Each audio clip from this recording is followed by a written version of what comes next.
दोस्तों मैं अधिकतर देख रहा हूँ, मैं कमेंट भी देख रहा हूँ, लेकिन मैं जो शिक्षा मंत्री जी से मैं मिलकर आया था उसमें एक फोटो ट्वीट की थी। ट्वीट करने के बाद कई लोगों के मैसेज आए थे, क्योंकि दोस्तों मैं शिक्षा मंत्री जी से 2 बार मिला था। मैं भर्तियों के लिए चर्चा तो करूंगा, लेकिन सबसे बड़ा जो राजस्थान में सबसे ज्यादा सवाल उठा रहे हैं रीट 2020 को लेकर, लाइब्रेरियन के पद बढ़ाए जाए, ऊर्जा विभाग में टेक्निकल हेल्पर की भर्ती आई, वो तमाम उन पर मैं चर्चा करना चाहूंगा। लेकिन सबसे पहले मैं रीट 2020 के लिए चर्चा करना चाहूंगा। दोस्तों मुख्यमंत्री जी की मीटिंग हुई, सबको पता है, हम बेसब्री से इंतजार कर रहे थे। लेकिन मीटिंग में जो हमें आज थी, क्योंकि मैं 2020 भर्ती को लेकर, रीट की भर्ती को लेकर प्राथमिकता के साथ मुद्दा था, व्याख्याता का था, कंप्यूटर शिक्षक भर्ती सहित तमाम लंबित भर्ती होगा। लेकिन उसमें निर्णय क्या हुआ कि यूपीएससी की तर्ज पर आरपीएससी के एग्जाम हो, समय पे एग्जाम हो। कई भर्तियां नियमों की वजह से अटक जाती है, नियमों में संशोधन हो, कई चीजें उन्होंने मुख्यमंत्री जी ने कहा। उसके बाद कल का एक आदेश आपने देखा होगा कि 3 गुना की लिस्ट जारी की जाए, बार बार विभाग को बोर्ड से नहीं मंगाना पड़े, समस्या नहीं हो। कई आदेश उन्होंने किए, लेकिन जो हम चाहते थे कि रीट की विज्ञप्ति जारी हो, क्योंकि शिक्षा मंत्री जी भी कह चुके थे कि रीट पात्रता परीक्षा, इसमें एनसीटी के नियमों के अनुसार कोई सिलेबस में परिवर्तन नहीं होगा। तो दोस्तों परिवर्तन किस में होगा? जो एकीकृत शिक्षक भर्ती यानी कि रीट एग्जाम होगी, उसके बाद आपका परिणाम आएगा, और परिणाम आने के बाद बीकानेर निदेशालय के द्वारा शिक्षक भर्ती की विज्ञप्ति जारी की जाती है, जो पहले हुआ। उसके बाद आपके प्राप्तांक बढ़ाए जाएंगे। लेवल फर्स्ट में केवल रीट के आधार पर, लेवल 2 में पहले जो 30% बीए का था वो 10 ही रख रहे हैं, तो उसके आधार पर बाद मेरिट बनती थी। तो नियमों में चेंज होना है वो सेकंड पेपर में, यानी कि जो सेकंड स्टेज में है, पेपर नहीं है, एक पेपर चला दो आप स्टेज पे, यानी कि जो दूसरी विज्ञप्ति होगी इसमें चेंज होगा। तो पात्रता एग्जाम कभी भी हो सकती है, ये माननीय शिक्षा मंत्री जी को, मुख्यमंत्री जी को करना चाहिए। दोस्तों मैं 18 तारीख को शिक्षा मंत्री जी से मैं मिलकर आया था, मैंने एक फोटो ट्वीट की, मैं प्रयास कर रहा हूँ, क्योंकि 18 तारीख को मिलने के बाद मेरे पापा जी जयपुर आए थे, उनको मैंने आपको पहले जिक्र बताया था, उनका एक्सीडेंट हो गया था, उनके साथ मैं हॉस्पिटल गया। उसके बाद मैं गांव चला गया, मैं कोई वीडियो नहीं डाल पाया, कोई केवल एक ट्वीट कर पाया। कई लोगों के कमेंट आए कि फोटो डाल के भाग गए, क्या हुआ, कैसे हुआ, लेकिन वो कभी परिस्थिति नहीं समझेंगे कि कोई आदमी फंस गया होगा या किसी परिस्थिति में उलझा हुआ होगा, तो कहीं किसी कारणवश कुछ बता नहीं पाया।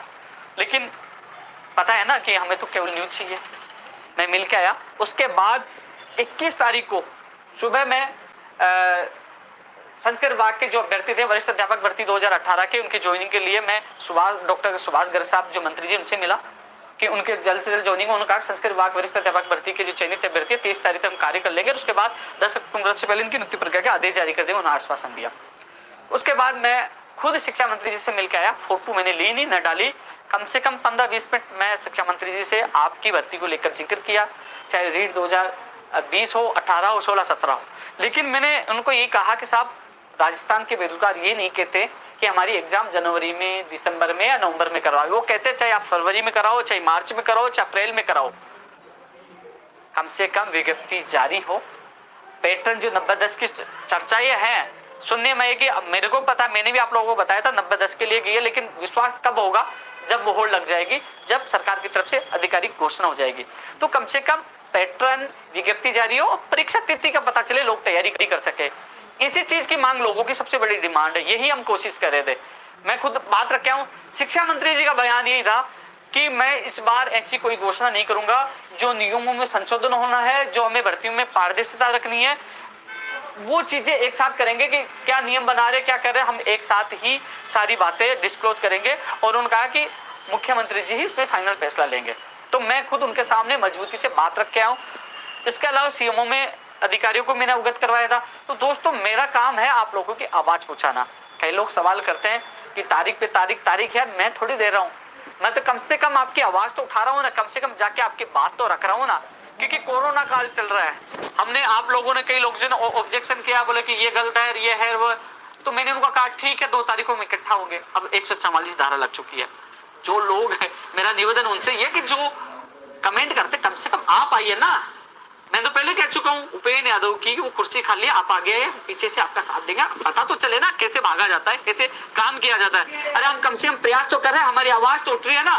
कम से कम शिक्षा मंत्री, मुख्यमंत्री जी मीटिंग तो ले रहे हैं ना।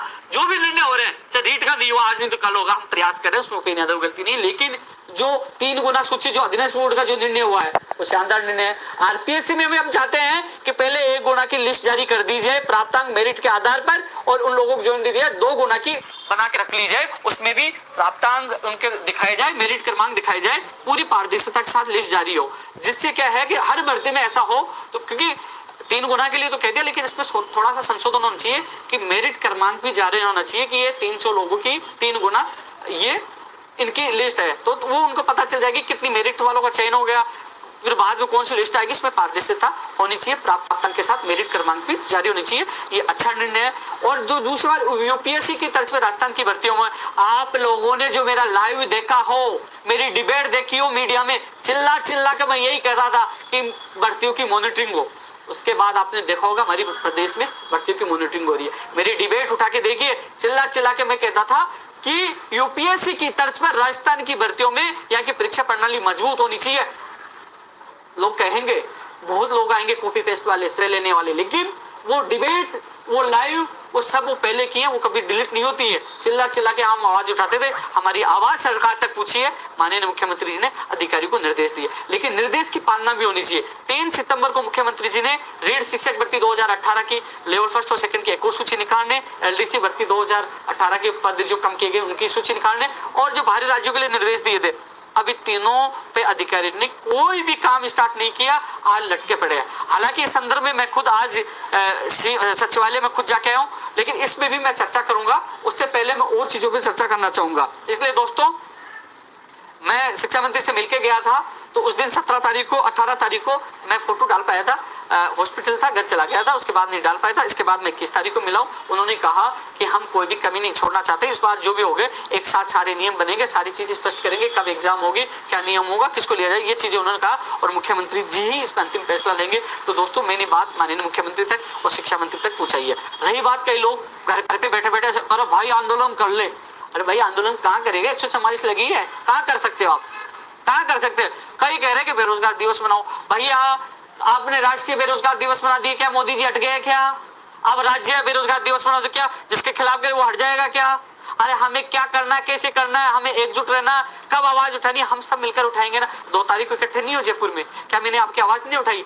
जब जब आप लोगों पर दिक्कत आई है, चाहे नहीं राष्ट्रीय जो शिक्षा नीति आई उसमें इंटरव्यू और डेमो क्लासेस, मैंने आवाज नहीं उठाई। उसके बाद एक लेटर जारी नहीं हुआ सीएमओ की तरफ से, अधिकारी की तरफ से लेटर जारी नहीं हुआ, सबसे पहले आवाज उठाई। जहां जहां गलत होता है आपका साथ मैं देता हूं, जो कमेंट करने वाला आपका कभी साथ नहीं देते, केवल वो लोग आप लोगों को उकसाने की कोशिश करते हैं। आप समझिए, वो आए ना सड़कों पे, अरे वो आए ना, जैसे मेरे कितने मुकदमे दर्ज है, ला क्या खाइए, मुकदमे खाए और अनशन किया, करिए अनशन, उठ के भग गए थे अनशन से। यहाँ तो आईसीयू में चले गए थे, जान जाने वाली थी, लेकिन उठ के नहीं आए, हमें उठाने आए, हम सम्मान से उठ गए। लेकिन परिस्थिति समझा करो, कौन सी परिस्थिति है यार, 144 है, उठा के जेल में पटक देंगे, कोविड-19 का मुकदमा अलग, 144 का मुकदमा अलग, पहले के चलिए अलग, 4-5 महीने के लिए इलाज कर देंगे। इसलिए सोच समझ कर करिए। फिर दूसरी बात, मैं मानता हूं मुख्यमंत्री जी तक बात पहुंची है, मैं मानता हूं कई लोग कहेंगे यार ये तो मुख्यमंत्री जी गुणगान करता है। अरे गुणगान मैं इसलिए करता हूं, आप सोच लीजिए, जिन लोगों को राहत मिली है, एलडीसी वालों को मिली है, रीट वालों को मिली है, बाहरी राज्यों वाला काम चल रहा है, मान लीजिए आपके कहने पे मैं विरोध कर रहा हूं, मेरी हर चीज नोटिस की जाती है, मैं विरोध करता हूं, वो काम रुक गए, बाहरी राज्य का कोटा, चलो ठीक है, ये तो विरोध कर रहे नहीं करेंगे, तो फिर क्या करेंगे? आप भी कह दोगे उपेंद्र यादव ने तो सीएम का विरोध कर दिया, हमारे इस्तीफे करवा दी। यार जो काम कर रहा है उसका धन्यवाद देना मेरा भी फर्ज है, आपका फर्ज है। अन्य राज्यों की स्थिति देखिए, इसलिए मुझे पता है कैसे हमारा काम हो। मुख्यमंत्री जी हाल फिलहाल जो उन्होंने जो भी निर्णय लिया है, 3 गुना वाला निर्णय अच्छा है, यूपीएससी की तरफ से जो कार्य करने वाला निर्णय अच्छा है, मैं उसका स्वागत करता हूँ, स्वागत योग्य है, गाली दीजिए मुझे कोई फर्क नहीं पड़ता, क्योंकि मैं सच्चाई का साथ हूँ, सच्चाई का साथ दूंगा। आप कह रहे हो क्या मैं 25 नवंबर को इसी सरकार के खिलाफ जेल नहीं गया, 6 अक्टूबर को मनसर पे नहीं बैठा, 12 अक्टूबर तक वहां आईसीयू में नहीं गया, क्या ये सरकार नहीं थी? कह रहे हैं सरकार, क्या जब समय आया मुझे लगा कुछ नहीं है तो मैंने क्या विरोध नहीं किया? समय पे हमने विरोध भी किया। लेकिन अब वर्तमान में जो कोविड-19 की जो स्थिति है, कोरोना की जो स्थिति है, उसमें जिस प्रकार काम चल रहा है, तो भैया काम करना पड़ता है। अब और मैं मुद्दों पे चर्चा करूंगा क्योंकि इसमें लंबा हो जाएगा, कई लोग जो अपनी भर्तियों का इंतजार कर रहे हैं, हालांकि मैं बीच बीच में और भी बोलता रहूंगा। एनटीटी वाला मैं बात करना चाहूंगा, एनटीटी का डेटा आ चुका है, अब देख लीजिए, हम लोग हमारे साथी जो राजेश और उनके साथी मेहनत कर रहे थे कि इसमें फर्जी डिग्रियां बहुत आई, इनके खिलाफ कार्रवाई होनी चाहिए, समय लग गया, लेकिन सारे फर्जी लोग बाहर हुए हैं, बहुत कम 1300 में भर्ती थी, बहुत कम लोगों का फाइनल सिलेक्शन हो पाएगा, क्योंकि वो फर्जी डिग्रियों को पारदर्शिता के साथ विभाग ने दूर किया है। धन्यवाद मैं विभाग को देना चाहूंगा, अधीनस्थ बोर्ड को देना चाहूंगा कि उन्होंने उन फर्जी लोगों को बाहर करना किया। उसी प्रकार चाहे पीटीआई हो, चाहे लाइब्रेरियन हो, लाइब्रेरियन की जो एग्जाम हुई है उसमें भी जो उनके दस्तावेज झारखंड से जैसे कई जगहों से फर्जी डिग्री आई है, उनकी भी जांच होनी चाहिए, उनकी भी जांच होनी चाहिए। वो फर्जी लोग भी जेल में जाने चाहिए। और जो लोग इसमें अपात्र पाए गए हैं, जिनकी फर्जी डिग्रियां पाई गई एनटीटी में, उनके खिलाफ मुकदमा दर्ज होना चाहिए। ऐसा नहीं है कि वो अपात्र घर बैठ गए, उनके खिलाफ भी मुकदमा दर्ज होना चाहिए। और लाइब्रेरियन में भी एनटीटी के आधार पर जिस प्रकार उन्होंने क्राइटेरिया फिक्स किया, उनको बाहर किया, वो भी लाइब्रेरियन भर्ती परीक्षा 2018 में होना चाहिए। तो एनटीटी का परिणाम 10 अक्टूबर से पहले आने की संभावना है। अभी बोर्ड भी उन दस्तावेज जो डेटा है उनका जांच कर रहा है, 10 से पहले आपका परिणाम आ जाएगा। दूसरी बात, जो बोर्ड की जो भर्तियां हैं, चाहे पटवारी हो, चाहे जैन भर्ती हो, चाहे आपके फार्मासिस्ट हो, चाहे आपके जो भी और भर्तियां रह गई थी, उनका कैलेंडर बहुत जल्द अधीनस्थ बोर्ड जारी करेगा। कई कहेंगे पहली परीक्षा तिथि जारी हुई है, उनमें बदलाव भी हो सकता है। अधीनस्थ बोर्ड अपने जो परीक्षा केंद्र मिलेंगे उस हिसाब से आगे पीछे भर्तियों का कैलेंडर दोबारा से जारी होगा।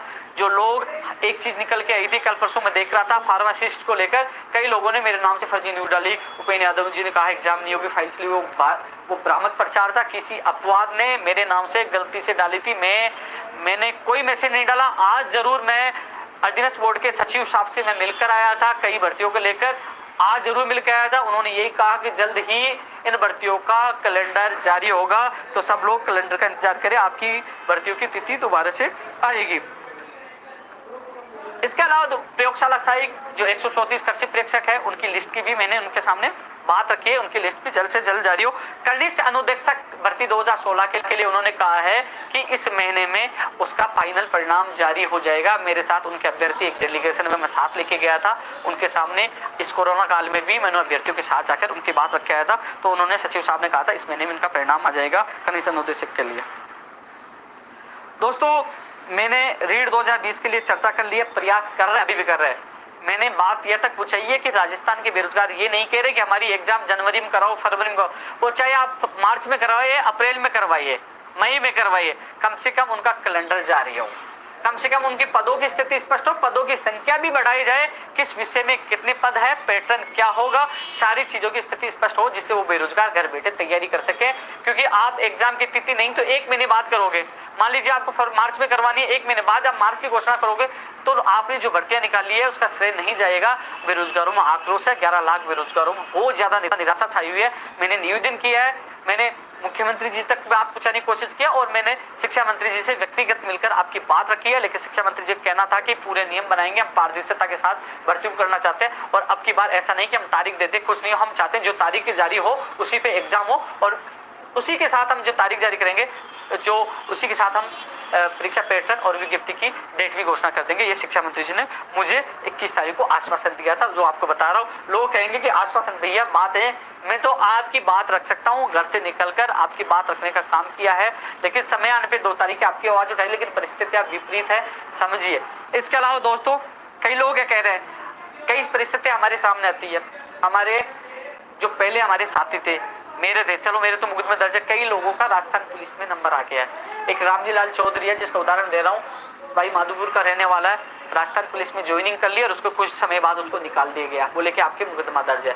कई लोगों को नौकरियां से निकाल दिया, कई लोगों पे नौकरी के उनके ऊपर संकट है। 56 लोग हैं, उनका मैंने प्रार्थना पत्र सीएमओ में दिया है, सीएम सचिव साहब को दिया है, सीएम साहब से भी निवेदन किया, उनके मुकदमे वापस हो जाए तो उनका भविष्य अच्छा हो जाए और उनको लोगों को नौकरी मिल जाए। तो कम से कम हम लोग, आप कह रहे हो, मुझे कह रहे हो आप विरोध करो, मान लीजिए परिस्थिति आप देख रहे हो, कोरोना स्थिति है, मैं कल विरोध करूंगा तो क्या उन 55 लोगों का बुरा नहीं होगा, उन 56 लोगों को बुरा नहीं होगा? मेरे तो मुकदमे आज नहीं तो कल लग जाएंगे, जब हटेंगे मुझे जेल चला जाऊंगा, कुछ नहीं, लेकिन उनका भविष्य बचना चाहिए कि नहीं बचना चाहिए, आप सोचिए, दिल पर रखिए, परिस्थितियां के अनुसार ही निर्णय लेना पड़ता है। दोस्तों, एलडीसी भर्ती 2018 603 वाले भी बात रखी है। अब बाहरी राज्यों का कोटा मामला 3 सितंबर को उठा और मामला ठंडा हो गया। आज मैं खुद कार्मिक विभाग के प्रमुख शासन सचिव से मिलकर आया हूं और वहां जो मुझे रेस्पॉन्स मिला है इस वीडियो के माध्यम से, माननीय मुख्यमंत्री जी तक बात पहुंचाना चाहता हूं कि वहां आपने निर्देश दिया, लेकिन वो कह रहे हैं कि अभी इसमें कुछ नहीं चल रहा, ये तो बहुत बड़ा मामला है, इसमें तो उन्होंने कुल मिलाकर ऐसा हमें संतुष्टिपूर्वक जवाब नहीं मिला, इसका मतलब वहाँ काम नहीं हो रहा। तो माननीय मुख्यमंत्री जी, आपसे हाथ जोड़ के निवेदन है, आपने जो एक ऐतिहासिक निर्णय लिया है उस पर कार्रवाई होनी चाहिए, क्योंकि जो IAS अधिकारी है बाहर के ये नहीं चाहते कि राजस्थान के बेरोजगार को भला हो। हम चाहते हैं कि 20 राज्यों में हमें नहीं लिया जाता तो उनको भी नहीं लिया जाए, यदि हमें भी वहां लिया जाए तो उनको भी ले सकते। तो जब हमें नहीं लिया जाए तो इसमें मैं खुद आज मैं गया हूं, और भी IAN भर्ती का मामला था, ये भी था, रीड 2018-20 का भी था। मैं खुद आज पहले अधीनस्थ बोर्ड गया हूं, उसके बाद मैं सचिवालय गया हूं, मैंने तहकीकात करने की कोशिश की, लेकिन बाहरी राज्यों का मामला ठप है। इसको माननीय मुख्यमंत्री जी से आपसे निवेदन है, इसमें आप एक्शन ले। उन अधिकारियों को आपने निर्देश दिए थे, उन निर्देशों की पालना हो, जिससे बाहरी राज्यों का कोटा खत्म हो तो राजस्थान के बेरोजगारों को भला हो। टेक ऊर्जा विभाग में भर्तियों की विज्ञप्तियां जारी हो। सबसे ज्यादा ITI की है, टेक्निकल हेल्पर के जो मेरे साथी हैं उनके कमेंट बहुत ज्यादा आ रहे हैं।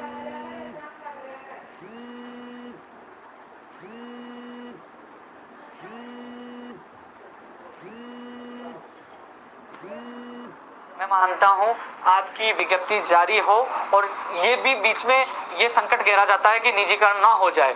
तो टेक्निकल हेल्पर जो ITI है इसमें और भी भर्तियां हैं, जो ऊर्जा विभाग के 9000 पदों पर घोषणा की थी, IAN है, JN है, जो और भी पद है, तो उन पर जल्द से जल्द विज्ञप्ति जारी हो। सबसे ज्यादा जो ये लोग परेशान है टेक्निकल हेल्पर वाले, जो ITI वाले, इन पे ज्यादा पदों पर इनकी विज्ञप्ति जारी हो। ये भी हम प्रयास कर रहे हैं, सोशल मीडिया के माध्यम से कोशिश कर रहा हूँ हर बेरोजगार की आवाज उठाने की। मैं केवल मीडिया के माध्यम से, सोशल मीडिया के माध्यम से आवाज उठा रहा हूँ। जहां मौका मिला मंत्री से मिलने का, खुद मिलकर आपकी पीड़ा पुछाने कार्य करता हूं। मैं खुद BD कल्ला जी से मिलकर आया था, लेकिन आज मुझे ज्ञात हुआ कि हमारा वीडियो करीब 8 से 10 लाख लोग देखते हैं, जिसमें सरकार के कई प्रतिनिधि भी शामिल होते हैं। इसका मतलब हमारी आवाज बुलंद हो रही है, और ये आवाज बुलंद एक दिन क्रांति भी लाएगी, और क्रांति के साथ आप लोगों को सफलता भी जरूर मिलेगी। दोस्तों, सबसे बड़ी बात जो मेरे पास चुनौतियां हैं, पंचायत राज LDC भर्ती 2013 10,029 पदों वाला मामला, NM जीनम भर्ती 2013 से 45 से 14 67 से 19 पदों वाला मामला। ये 2 भर्तियां हैं, अधिकतर सारी भर्तियां निपट चुकी है। इन बहनों को, इन भाइयों को न्याय मिलना चाहिए।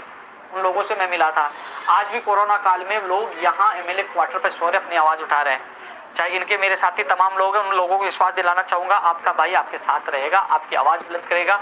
आपको पता है, चाहे मीडिया, सोशल मीडिया, आपकी आवाज उठा रहा हूं, लेकिन जो विषम परिस्थितियां आपके लिए भी लागू होती है, सही समय पर हम लोग सही एक्शन लेंगे। लेकिन फिलहाल आपके मामले में मैं खुद बलजीत यादव जी से भी मिल के आया था। उन्होंने कहा कि मैंने CM साहब के सामने बात रखी थी, CM साहब पॉजिटिव हो गए, लेकिन कुछ लोगों ने उनको नेगेटिव कर दिया है। लेकिन एक बार वो CM साहब के सामने बात रखेंगे।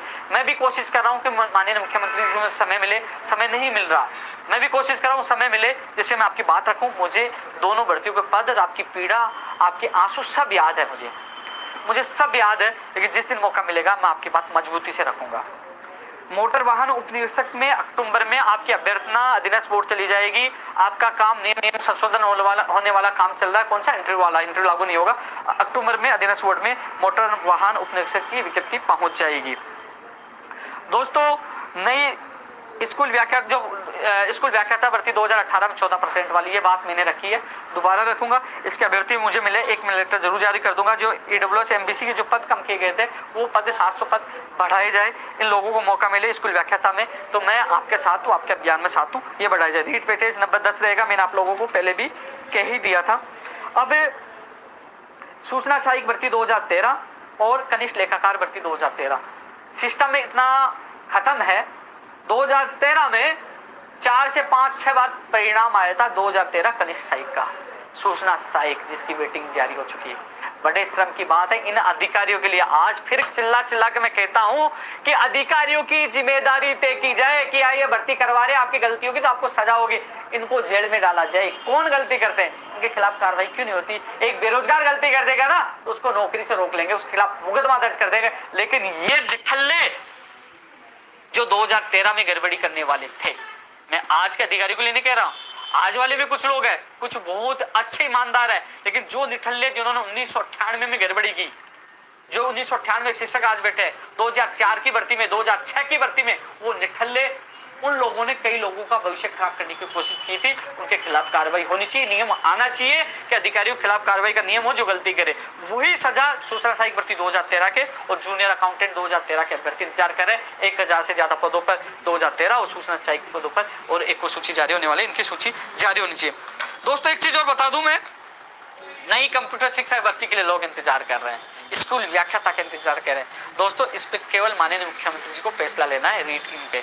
मैं कहते हैं मैं तो आपका डाकिया हूं, आपकी डाक ली, आपकी पीड़ा ली, मैंने सरकार तक पहुंचा दी और मरते दम तक अंतिम सांस तक आपकी बात पहुंचाऊंगा और ये वादा करता हूं कि आपका पसीना होगा वहां उपेंद्र यादव का खून होगा। आज हर कोई कहता है कि आंदोलन करो, हंगामा करो, अरे क्या कर लोगे यार, परिस्थितियां तो देखिए, कोरोना से लोग बच नहीं पा रहे, सही परिस्थिति का इंतजार करिए। मैं कायर नहीं हूं, मेरे रगों में पानी नहीं है, लेकिन परिस्थितियां देखिए। फिर दूसरी तरफ अन्य राज्यों की परिस्थितियां देखिए। दूसरी तरफ हमारे मुख्यमंत्री जी कोरोना काल में 30,000 के करीब लोगों को ज्वाइनिंग दिया, लगातार वो मॉनिटरिंग कर रहे हैं बेरोजगारों को लेकर, अन्य राज्यों में वोटों को लेकर, राजनीति लेकर मॉनिटरिंग हो रही है, मीटिंग हो रही है, लेकिन कम से कम मुख्यमंत्री जी कर रहे हैं वो हमारी जो भी निर्णय हुए 3 गुना वाले यूपीएससी की तरफ से आरपीएससी की वैकेंसी जो भी है वो हमारी हित में हुए, कम से कम हमारी हित में कर रहे हैं ना। मैं ऐसा नहीं हूँ कि मुख्यमंत्री जी के खिलाफ ही बोलता रहूंगा, जो काम किया उसके खिलाफ नहीं बोल सकता, वो हमारा फर्ज है। लेकिन जब सही परिस्थितियां होगी मुझे लगेगा कि हाँ हमारे साथ अत्याचार हो रहा है, तो दोस्तों मैं वादा कर रहा हूँ सबसे पहले आपका भाई आगे रहेगा, चाहे जेल हो चाहे लाठियां पड़े, लाठियां मैं खाऊंगा। पंचायत राज जैन भर्ती 2000 यानी कि 20-21 कह सकते हैं, 20 आनी चाहिए ना, इसी 20 साल में 2100 से ज्यादा पद है, 12 साल से कोई वैकेंसी नहीं आई। वो 93% से ज्यादा पद खाली है पंचायत राज विभाग के। और पंचायत राज विभाग का मतलब जानते हो, सबसे बड़ी ये संस्था है पंचायत राज, जो एक मजबूत रीढ़ की हड्डी है मेरे प्रदेश की। तो यार यहाँ से तो 2100 जो पद खाली है, इस पे तो जैन भर्ती की विज्ञप्ति तो जारी होनी चाहिए। हम मांग करते हैं जल्द से जल्द इसकी विज्ञप्ति जारी हो। ट्विटर पर सबसे ज्यादा एएससी के पंचायत राज जैन भर्ती 2020 के 2100 पदों पर आते हैं। अब मैं बात कर लेता हूँ मेरे साथी वो एसआई भर्ती 2016 के 227 पद कम कर लिए गए, 227 पद। अब एसआई भर्ती 2016 से मैं एक सवाल पूछना चाहता हूँ, मैं उन तमाम जनप्रतिनिधियों से सवाल पूछना चाहता हूँ, एमएलए बनते हैं, सत्ता में आ जाते हैं, ऐसी गाड़ी बंगला सब मिल जाता है, क्योंकि वो युवा मतदाता और उनके माता पिता परिवार के द्वारा वोटों के द्वारा वो चुन के आते हैं। लेकिन सवाल यह है कि आप लोग लेटर लिखते हो, 2016 एसआई भर्ती का उदाहरण दे रहा हूं, अपने पंचायत राज एलडीसी के लिए भी लिखा है, एनएम जीएनएम 2013 के लिए लिखा है, सबके लिए आप लेटर लिखते हो। आप लेटर में लिखते हो कि इनकी बात मांग वाजिब है और इनके पद वापस जुड़ने चाहिए, लेटर लिखते हो ना। फिर आप लोग सीएम साहब से क्यों नहीं मिलते हो? सीएम साहब से मिले कि इनकी मांग सही है, अन्यथा आप लेटर लिखने वाला खेल बंद करो। आपको लगता है इनकी मांग गलत है, मत लिखिए, और यदि लिखते हो तो उनके साथ जाइए, बात रखिए कि ये लोग पीड़ित है, दुखी है, कम से कम वो लोग गुमराह तो नहीं होंगे। वो आपका लेटर देखते हैं किसी एमएलए साहब ने लिखा है हमारी मांग मजबूत है और उनके हौसले मजबूत होते हैं, लेकिन वो लेटर को चाटे थोड़ी है।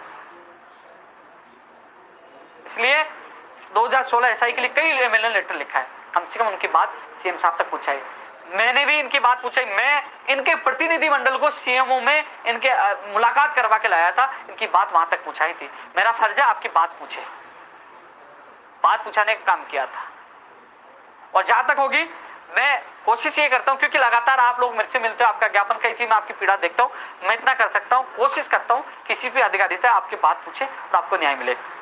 डीजीपी साहब से मैंने समय मांगा था, लेकिन कोरोना की वजह से नहीं दे रहे, वहां बहुत ज्यादा कोरोना पेशेंट है, क्योंकि आपकी, लेकिन फिर भी मैं आपका साथ दूंगा। एसआई भर्ती 2016 227 पद वापस जोड़ा जाए, आपके अभियान में मैं आपके साथ हूँ। वही स्थिति 2013 वरिष्ठ अध्यापक भर्ती 583, मुकेश बेनीवाल बेचारा लगातार घूमता रहता है। 2013 ये 13 का क्या गारंटी मुझे समझ नहीं आया, 13 का क्या चक्कर था? 13 की भर्तियां आज भी लंबित है, सूचना सहायक, junior accountant, NM GNM, panchayat Raj, वरिष्ठ अध्यापक भर्ती। ये 13 का चक्कर क्या है? न तेरा हुआ न मेरा हुआ, आखिरकार कब इंतजार खत्म होगा मेरे बेरोजगार साथियों का? अब दोस्तों हाँ, संस्कृत विभाग वाला मैंने बता ही दिया था, मैं मिलकर आया था उनसे। संस्कृत विभाग 2017 की वेटिंग के लिए मैंने पहले भी बताया था, रिसबल वेटिंग जो कि एक कोर्स थी। गर्ग साहब ने कहा था ये जो आदेश आया हाईकोर्ट का एकल पीठ का, इसमें कुछ कमियां हैं, इन्होंने कहा कि संपूर्ण पद भरे जाए। नहीं, ऐसा नहीं हो सकता, हम बार बार कब भरेंगे, लेकिन इसमें जो 2018 वाला जैसा कोई आदेश है, एक अच्छा आदेश है, उसको हम पालना कर लेंगे, लेकिन अब की बार जो आदेश आएगा हम उनकी पालना कर लेंगे, ये उन्होंने वादा किया है 2017 के लिए। तो याचिका लगी है 2016 साइंस मैथ का भी फैसला आने वाला है। 2016 वालों को ये कहना चाहूँगा कि आपके फैसले आते ही आप मुझसे मिलना, जितना सहयोग होगा पूरा सहयोग करूँगा। जिस प्रकार 18 वालों को खुशी मिले, यही मैं कोशिश करूँगा आपको भी खुशी मिले। 2016 वाली भी मैंने बात रख दी थी कि 2016 में वापस SLP ली जाए, अंग्रेजी वाली उर्मिला कुमारी वाली वापस ली जाए, क्योंकि जब 2018 से रास्ता खुल गया तो सारे भर्तियों का रास्ता इससे खुलता है। लेकिन दोस्तों अब मैं चर्चा कर लेता हूँ रीड शिक्षक भर्ती 2018 एक और सूची की, इसलिए चर्चा कर रहा हूँ, इनका संबंध इन भर्तियों से भी है।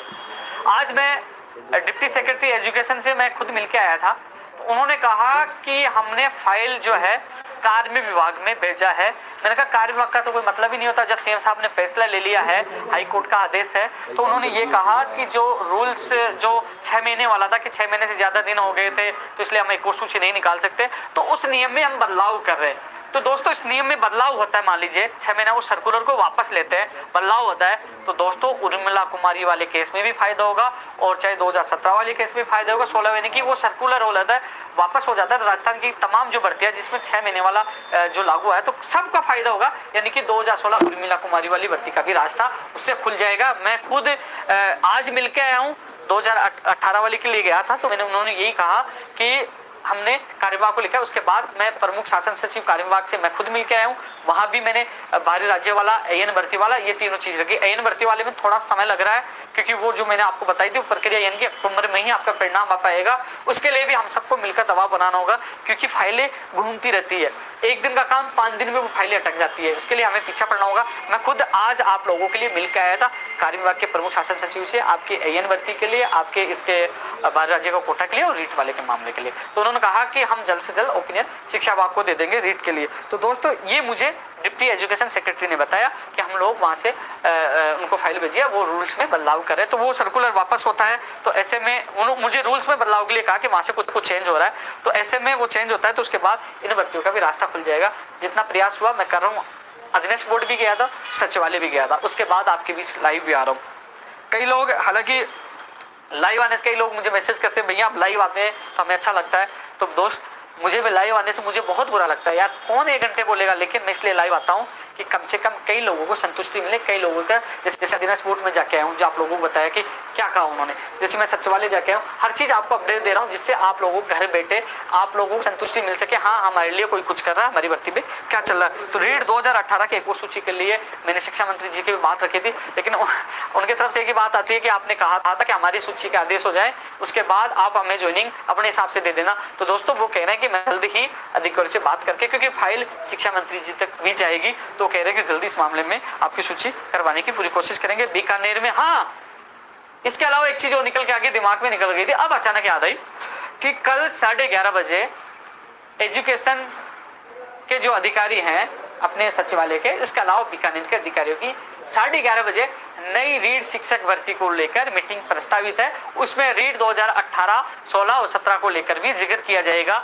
आपके लिए देखना, ये वीडियो काट के डाल देंगे, मैं भूल गया था, अब अचानक मुझे याद आई है आप लोगों के लिए बिग ब्रेकिंग न्यूज। लेकिन बिग ब्रेकिंग मत मानिए, इसलिए मत मानिए कि जब तक हम लोगों को नतीजा ना मिल जाए। मीटिंगों का दौर बहुत चला है, लेकिन सुखद बात यह है इस बार ये मीटिंग एजुकेशन विभाग के अधिकारियों की है, बीकानेर से भी अधिकारी इसमें शामिल होंगे रीट 2020 के प्रारूप को लेकर। इसके अलावा 18, 17, 16 जो एक और सूची को लेकर भी चर्चा होगी कल 11:30 बजे।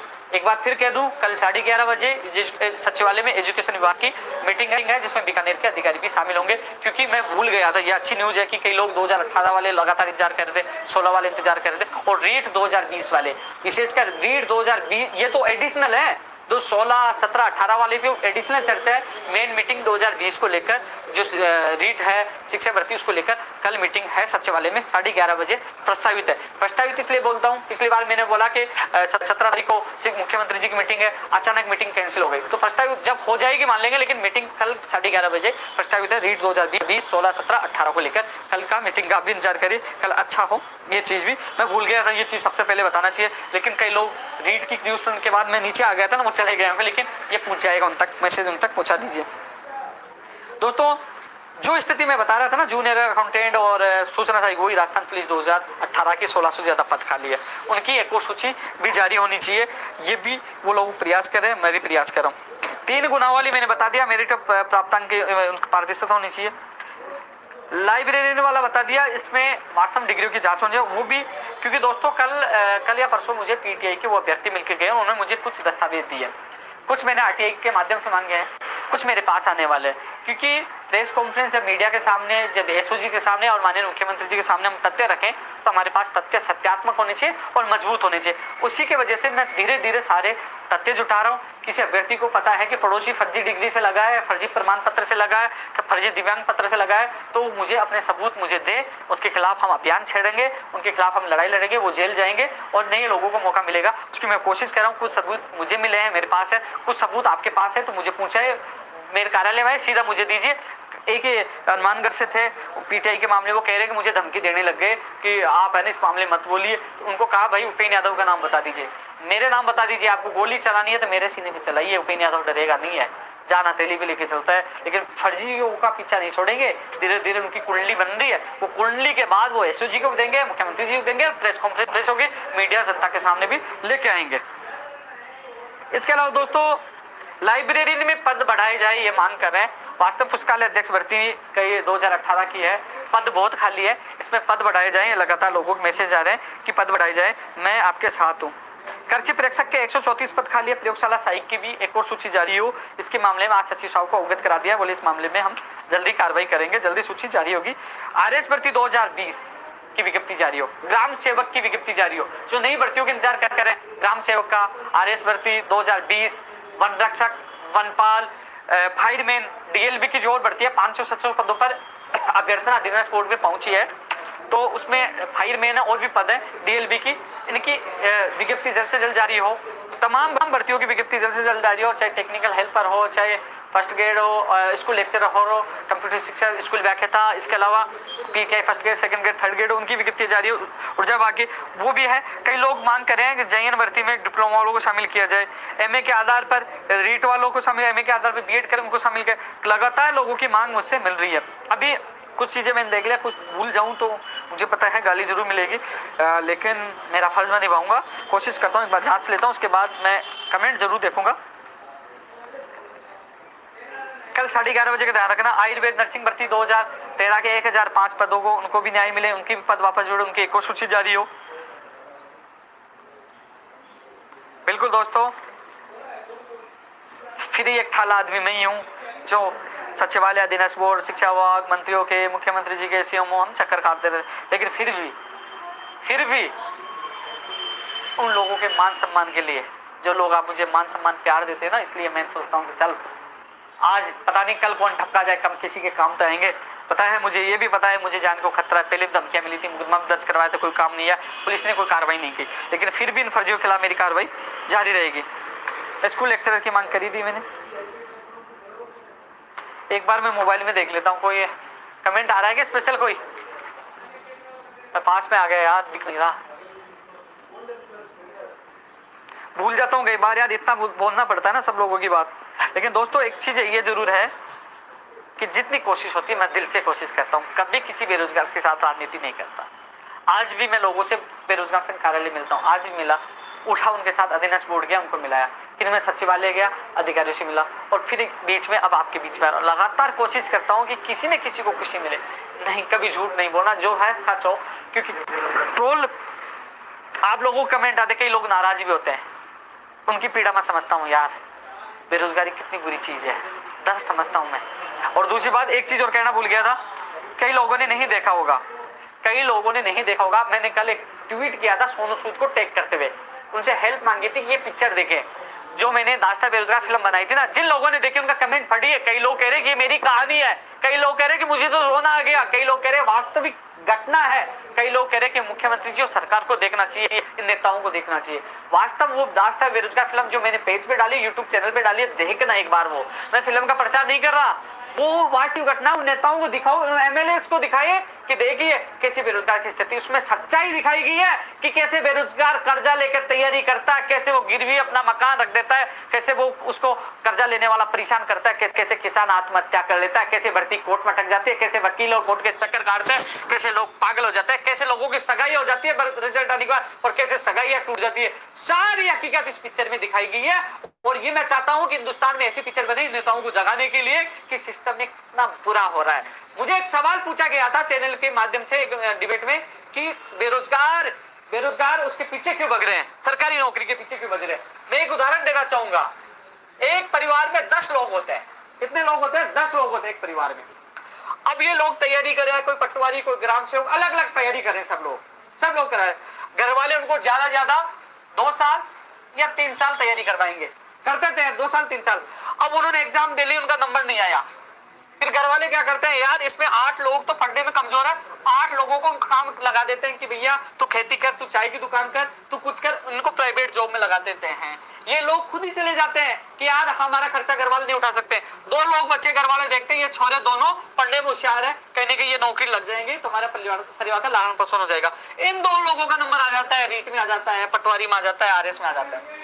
लेकिन स्थिति क्या होती है, इन 2 लोगों को समय पे रोजगार मिल जाए तो इस पूरे परिवार का भला हो सकता है। लेकिन इन 2 लोगों की नौकरी भी कोर्ट में 2-3 साल के लिए अटक जाती है। फिर ये कर्जा लेंगे किसके लिए कि मेरी कोर्ट से भर्ती निकले, धरना प्रदर्शन शामिल हो, और वो कर्जे में डूबते जाते हैं। तो मैं इसलिए कहता हूं कि बेरोजगार को सरकारी नौकरी की आवश्यकता इसलिए है कि इन 2 लोगों को या एक व्यक्ति को टाइम पे रोजगार सरकारी नौकरी मिल जाए तो इन 10 लोगों के परिवार का भला हो सकता है।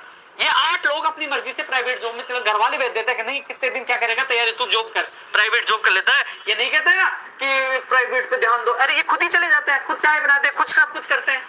ये तो खुद प्राइवेट जॉब कर ले, घर वाले भेज देते हैं कि भैया आप तेरे को नहीं पढ़ाएंगे, पैसा नहीं है। लेकिन ये 2 लोगों को तैयारी करवाते हैं। सवाल इन 2 लोगों का है जिनका नंबर आ जाता है, मेहनत करते हैं, लेकिन इनको समय पे रोजगार नहीं मिल पाता। यही हमारी लड़ाई है, इनको समय पे रोजगार मिले तो इस परिवार का भला हो सकता है। वो जो मुझसे सवाल पूछा था उसका जवाब यही है कि एक परिवार के एक सदस्य को नौकरी मिल जाए ना सही समय पर, तो उस परिवार का भला हो सकता है, 7 पीढ़ी का भला होता है। तो इसलिए सिस्टम में सुधार हो, समय पे बेरोजगार को रोजगार मिले। क्योंकि एक नेता एमएलए बन जाता है या मंत्री बन जाता है, वो 7 पीढ़ी तक। आपने देखा होगा किसी एमएलए या मंत्री का बेटा तैयारी करते हुए 3rd ग्रेड टीचर की, पटवारी की, ग्राम सेवक, नहीं देखा ना?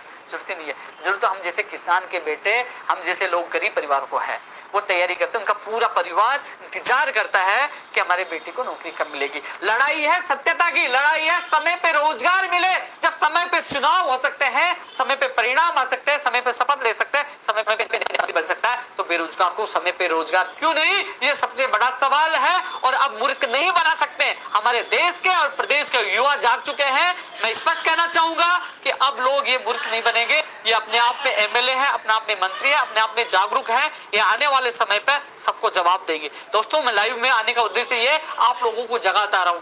आप लोगों की पीड़ा है वो भी मैं समझता हूं। मैं किसान का बेटा हूं, मैंने भी बहुत पीड़ाएं देखी है। जिस दिन मेरी स्टोरी और जिस दिन आपके सामने मेरी पीड़ाएं भी सामने आएंगी। मैंने भी सब्जी खरीद के बेची है और मेरा खुद का भी अपहरण हुआ है। मुझे भी कहीं ले जाकर 2-2 महीने तक बजरी ईंट तक मैंने खुद ने भी डाली है। मैं भी घर से 2 महीने तक मुझे लोग उठा ले गए थे। मैंने हर घटनाएं देखी है, लेकिन इंतजार कर रहा हूँ सही समय का सब लोगों से, क्योंकि सब लोगों के सामने सच्चाई आएगी। लेकिन सबसे बड़ी बात है कि जो पीड़ित हो, जिसके कोनी के लगते हैं दर्द होता है, वही दूसरे का दर्द जानता है।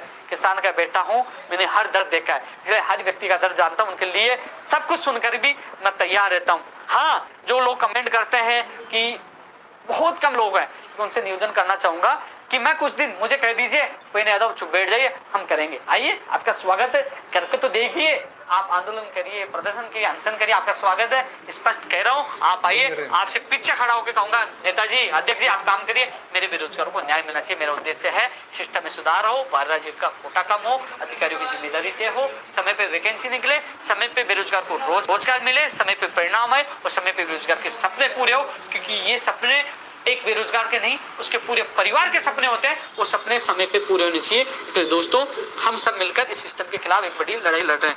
मैं कोई थोड़ा बहुत कमेंट देख लेता हूँ, काफी लंबा भी हो गया है क्योंकि काफी लोगों के मैसेज भी आ रहे होंगे। फेसबुक पे देख रहा हूँ मैं यूट्यूब के कमेंट नहीं देख पाऊंगा भैया, मैं फेसबुक पे देख रहा हूँ, वो दिख नहीं रहे, वो दूर से है। कंप्यूटर वाली मैंने बात रख दी। अरे यार, ये तो बहुत स्पीड में चल रही है। प्रेम लाटा जी, धन्यवाद। रीड लेवल 2 के लिए मैं कोशिश कर रहा हूँ भैया, जो असंभव काम था वो संभव कर दिया। आपकी सूची जारी करने का माननीय मुख्यमंत्री जी ने घोषणा की है, शिक्षा मंत्री ने घोषणा की है, तो आपका काम होगा। थोड़ा सा संयम रखिए, जो काम नहीं होने वाला था, मना कर दिया गया, वो काम हो रहा है, तो थोड़े दिन में थोड़ा सा इंतजार करिए, होगा। आपकी सूची भी जारी होगी और आपको ज्वाइनिंग मिलेगी। धन्यवाद पुखराज जी। पीटीआई की मांग की हमने, नई भर्ती first grade second grade. Bharat Saini ji धन्यवाद। धीरज जी धन्यवाद। Second grade 2018 Sanskrit ex serviceman का भी मामला हिंदी का 2018 का, पहले वाले जो सामान्य ग्रेड उनका पूरा साथ दिया था, आज वो लोग नौकरी कर रहे हैं। 9322 संस्कृत विभाग की भी जल्द से जल्द ज्वाइनिंग है, मेरा प्रयास होगा। और एक्स सर्विसमैन हिंदी वालों को भी लाभ मिले, उनका परिणाम भी जल्दी जारी हो। कनिष्ठ अनुदेशक का मैंने बता दिया, उन्होंने इस महीने के लिए कहा। ऊर्जा विभाग टेक्निकल हेल्पर की भर्ती के लिए बताई दिया। आरपीएस एन वाला वो 2000 इसमें अक्टूबर में ही आएगा। नेत्रपाल सिंह धन्यवाद साहब। कुलदीप गोदारा जी 2013 वाला मैंने बता दिया, सीएम साहब से मुलाकात होगी, मैं आपके साथ हूं। मैं पूरी कोशिश करूंगा मेरी बहनों को, मेरे भाइयों को न्याय मिले। पुलिस भर्ती 2018 की अभी आपने देखा होगा, थोड़ी मीडिया के माध्यम से भी जितनी भर्ती है उनकी एक और सूची जारी हो। मीडिया को मैंने सारा डेटा दिया, आपकी मांग उठाई है कि आपकी आवाज माननीय मुख्यमंत्री तक पहुंचे और आपको न्याय मिले। स्पेशल टीचर का ज्ञापन दे चुके हैं, आएगी जल्दी। रुमकू मीना धन्यवाद भाई। रीड 2020 की मैं बोल चुका हूँ, कल मीटिंग है 11:30 बजे अधिकारियों की। अब उसमें क्या होता है नतीजे का, जिस प्रकार तुम इंतजार करते हो मैं भी इंतजार करता हूँ कि इसमें राहत मिले, आपको खुशखबरी मिले। सूचना सहायक वाली भैया मैं समझता हूँ आपकी बात मैंने उठाई है, पंचायत राज वाली भी उठा जो। धीरज चारण धन्यवाद भाई। लैब टेक्नीशियन में जो 3 गुना आएंगे, कई लोग बाहर होंगे तो कई लोगों को मौका मिलेगा। 1534 जो चिकित्सा विभाग की है प्रयोगशाला साई, इसकी भी एक और सूची जारी हो। वास्तव में कोरोना में बहुत अच्छा काम कर रहे हैं, ऐसे लोगों में सैल्यूट करता हूँ। रघु शर्मा जी से निवेदन ये करना चाहूंगा, ऐसे लोगों को कोरोना में इनाम मिलना चाहिए। ऐसे लोगों को तो आपको भी सैल्यूट करना चाहिए, इनाम मिलना चाहिए। ये लोग असली योद्धा है, जो लोग कोरोना में कोरोना सैंपल ले रहे हैं और जाँच कर रहे हैं। कंप्यूटर शिक्षक वाले भैया मैं साथ हूँ। कुलदीप जी धन्यवाद। दीपेश भारद्वाज जी धन्यवाद। विक्रम सिंह गुर्जर जी धन्यवाद। राहुल शर्मा एग्रीकल्चर सुपरवाइजर की मैंने बात रख दी है, दीपक जी धन्यवाद। युवराज जी एनएम जी ने मुझे पता है। रामजी लाल चौधरी भैया तेरे मुकदमा वाला मुझे पता है, तेरे साथ में गया था सीएमओ, तो पूरी कोशिश कर रहा हूँ कि जल्द से जल्द आपके मुकदमे में वापस हो। भैया रवि जाट जी याचिका लगा रखी कोर्ट में, हमारे एडवोकेट विज्ञान सा जी है कि इसमें जल्द से जल्द एक और सूची जारी हो, लेकिन सुनवाई नहीं हो पा रही। कोविड-19 के कारण प्रभावित हो रहा पूरा न्यायालय, कोशिश है जल्द से जल्द सुनवाई हो। रीड प्रमाण पत्र 2020 यार भैया, पहले रीट होगी, उसके बाद बीकानेर से एक विज्ञप्ति जारी होगी, उसके बाद तक मेरे को नहीं लगता कि इनकी वैधता रह पाएगी, हो जाएगा जब तक तो काम तमाम। रमेश जी धन्यवाद। एलडीज 2018 का परिवेदना का निस्तारण होना चाहिए। मेरे पास रामराज उनके कई साथी फोन करते रहते हैं, तो परिवेदना ली, जो लोगों के अच्छे नंबर हैं, जिनको दूर दूर जिले दिए गए, उनको वास्तव उनके परिवेदना का निस्तारण हो। शिक्षा विभाग सहित अन्य विभागों को उनको वास्तव वो मेरिट में आए तो उनका गृह जिला उनको मिलना चाहिए, उनका हक उनको मिलना चाहिए। मैं उनका पूरा समर्थन करता हूँ। तुलसी राम जी धन्यवाद। मुलाराम धन्यवाद। वुमन सुपरवाइजर की वेटिंग, ये भी बात मैंने आज रख दी है आप लोगों की भी, कृषि परीक्षक प्रयोगशाला साई के साथ। राजू परमार जी बिल्कुल, वो थोड़ा सा है, आज मैं मिल के आया था, माननीय शिक्षा मंत्री से मिला था, वो कार्यवाह के उन्होंने कहा जल्दी आपकी सूची होगी। मैं पूरी मेरी नजर बनी हुई है, जल्दी आपकी सूची आएगी। किसी की बेखौफ नहीं आना है, कॉपी पेस्ट के चक्कर में नहीं रहना है। कॉलेज व्याख्याता भी भैया आएगी। बाबूलाल जी धन्यवाद भाई। हनुमान जी चलो थैंक यू भैया। अशोक चौधरी अब मैं समझता, धन्यवाद आप लोगों का, यही साथ रहा था, हमेशा स्वस्थ रहूंगा।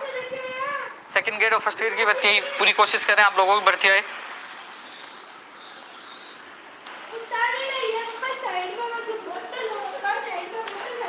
सुबह 11:30 बजे प्रस्तावित है रीड 2020 की मीटिंग, और 2018 भी उसमें चर्चा होगी, 16 भी होगी। अब देखते हैं, थोड़ा सा इंतजार करना पड़ेगा, कल का इंतजार करना ही पड़ेगा, हम पूरा प्रयास करें।